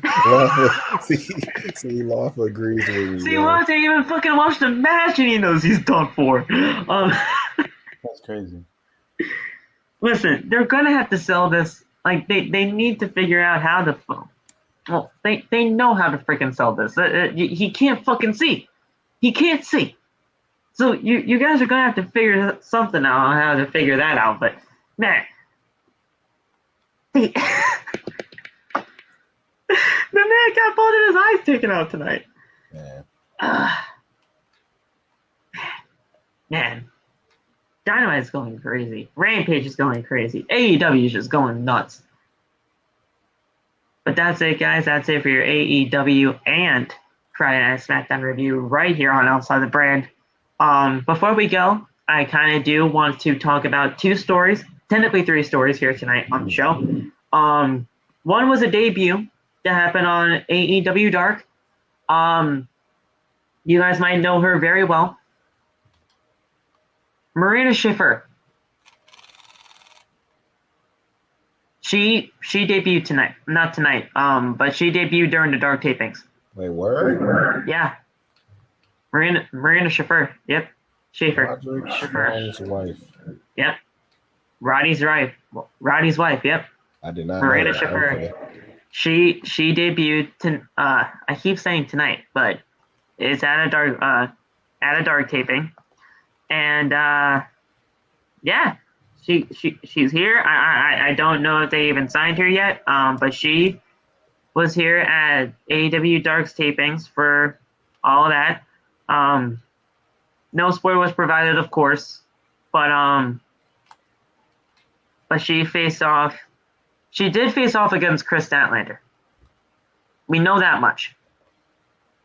Which I feel like I'm going to have to watch that just because, well, Marina's debut. Right. and against Chris Statlander, I feel like those two fucking killed it.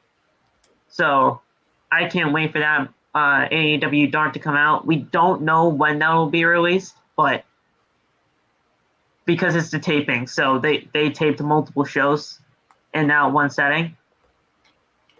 We'll figure out when that happens, but I'm telling you right now, I'm watching that Dark just for Marina alone. So from what pictures are shown, because they some fans did post some pictures. It looks like a great match, so I can't wait to see what happens. What are your guys' thoughts on Marina Schaefer? Schaefer. You guys know what I'm talking about. What are your guys' thoughts on her just showing up on AEW Dark?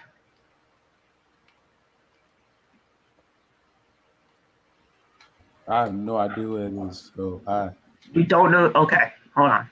Let me.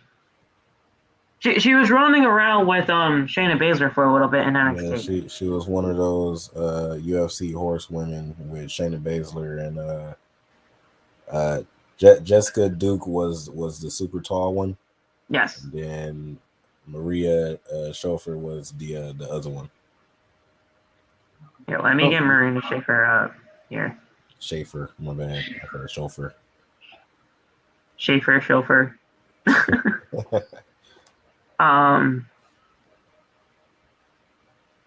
She is the one in the army colored green shirt. Oh, okay. Yeah, and then the other one that's right here next to my finger is the Jessamine Duke. Okay. But Jessamine wasn't there. It was only Schaefer. So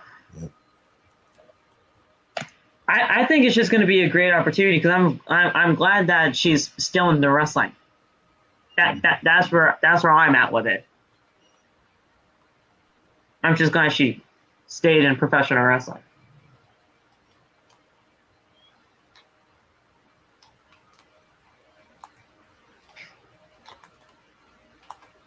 So that was the first story that I have for you guys tonight. We also have news on some top AEW contracts running out. So according to Wrestling Observer newsletter, the Young Bucks' current deal expires on December 31st, 2023, after they signed a brand new contract extension with AEW.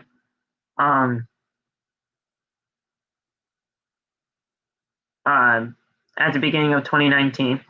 Other top talent like Kenny Omega, Chris Jericho, Cody, and Brandy Rhodes are also on in this boat.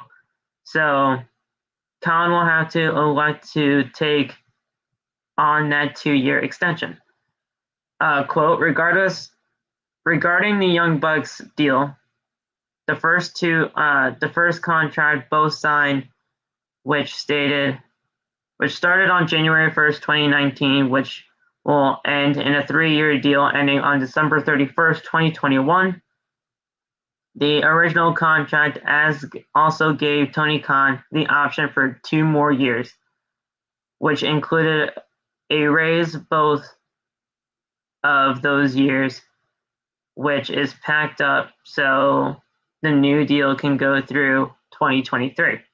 Kenny Omega, Cody Rhodes, Brandy Rhodes, Adam Page, Chris Jericho would also fall into that category since they were the original group that started the company with the 3-year contracts and the option years that Khan had the right to pick up based on the original deals.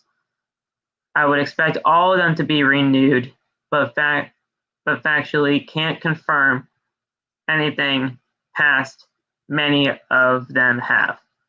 So the Young Bucks, Kenny Omega, Chris Jericho, Cody and Brandy, and Hangman Adam Page, all set to expire at the end of 2021. I'm sure everybody and Tony Khan can figure something out when it comes to those contracts because I don't see any of those guys leaving the company anytime soon.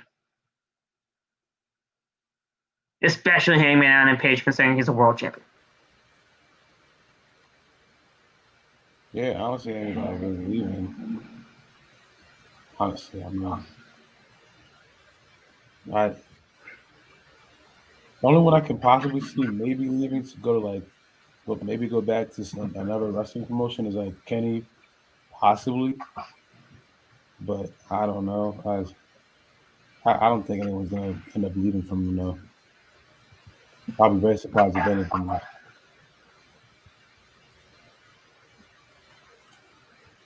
Yeah, I don't see none of these dudes leaving either. I was about to say, like AEW right now is on top. So, and you're doing good. You got better product. So there's really no point of leaving. All of these dudes are fantastic. So yeah, but man, no. And the final story we have before we get the hell out of here. Did you guys hear about the Big Swole I was just about to ask you release? about that, Phil. I was just about to ask you about that. Now, we learned that it was not a release like a WWE release. It was a mutually parted ways kind of agreement to end the deal for Big Swole. I want to... Yeah, there it is right here. She has it right here. On her Twitter, she stated, and this is on her Twitter account officially, so I'm just reading it from her page. Over the past couple of months, my life has taken a mantra of grow, learn, change. Dealing with shadow work took strength I didn't know I had. I thank God for my loving family because they got me through some of the roughest months of my life. But I realized the real test is application. So I took my leap of faith. I took my leap, and after speaking with Tony Khan and AEW higher officials, we've decided to not renew my contract with All Elite Wrestling. This was a hard decision, but a needed one. I am grateful for their understanding and that we could mutually come to this agreement. I've enjoyed my time with AEW and wish them all the best. I appreciate their love and welcoming me into the family. Today is my last day, and as bittersweet as it is, I am proud to say that I've lived my dreams while making a difference. That is Swole mentality. Now, listen. She said one word in particular in this statement, and that is family. AEW has been treating their superstars like family pretty much ever since its inception. You have WWE releasing their people left and right. Over 200 people were released over the course of the 2020 and 2021. I wouldn't call them seasons, but you get what I mean. Just over the course of those 2 years alone, you had over 200 people released out of just sheer neglect and just not even really caring for their talent. Tony Khan met with Big Swole, and she said, "Look, I've come to terms with how I am just trying to get through things here. I've had a lot of complications in my life. If you guys don't know, she suffered from Crohn. She still suffers from Crohn's disease. So she's dealing with that, and she's just dealing with other personal family issues. She just came to the agreement saying, listen, I just need to take time. I just need to take time and step away. And you know what? I'm proud of her for doing that because it takes guts. It takes some big. It takes a big person to figure that kind of stuff out and just say, hey, I just need to take stuff away. I need to take time and deal with what I need to take up, what I need to deal with. They treat people like family over there, and the thing is, this wasn't like a release saying, yeah, you're fired, and now you have to wait 90 days in order to start working again. This was a mutually parting ways, and the thing is, I love how they did it. It was up to Swole to pretty much make a statement saying, hey, this is it, even though it's a bittersweet moment. It was a great time there, and I give nothing but my best to the company. I thought it was a great way how they handled it, and just shows how much they really care about their talent over there in AEW.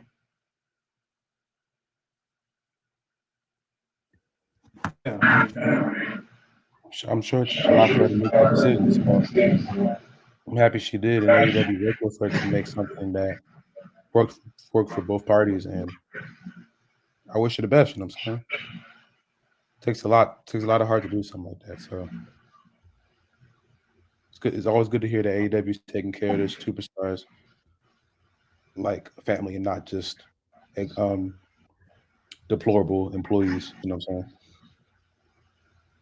So Chance to feel so loved, and the thing is, with her being married to Cedric Alexander, I mean, just think of how Cedric feels on how they loved and cared for his wife like that. It's a beautiful thing seeing how, wow, like you see all this happen.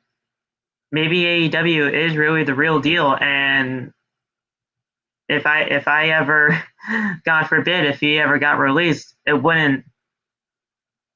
Maybe he really would think of something like that because his wife was treated so well. I would never want that for anybody. I'm not saying that that Cedric should get released, but if he ever did, I mean, just knowing that they treated his wife so great, just think about that, you know?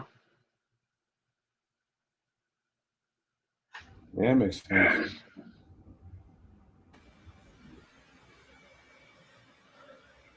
Yeah, like like I heard a little bit of it, but now listening to it, yeah, like it's sad to hear, but I'm happy that she's thinking about, you know, family and stuff like that, and also hearing that AEW treated her fairly well.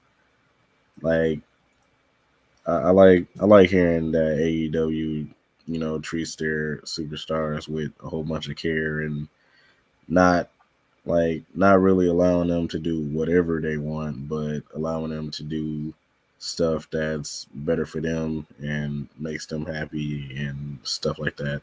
So I like hearing stories like that. Um, but wish her the best with whatever she decides to do, whether she continues to wrestle somewhere else or whether she decides to stay home with her family or whatever. But just wish her the best of luck in the future. I'm telling you right now, guys, I don't know if you guys really know of her that much.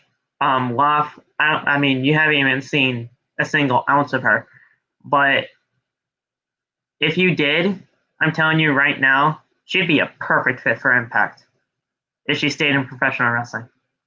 She'd be a perfect fit for Impact if she ever wanted to stay in professional wrestling. If she does, Impact would be top notch for her.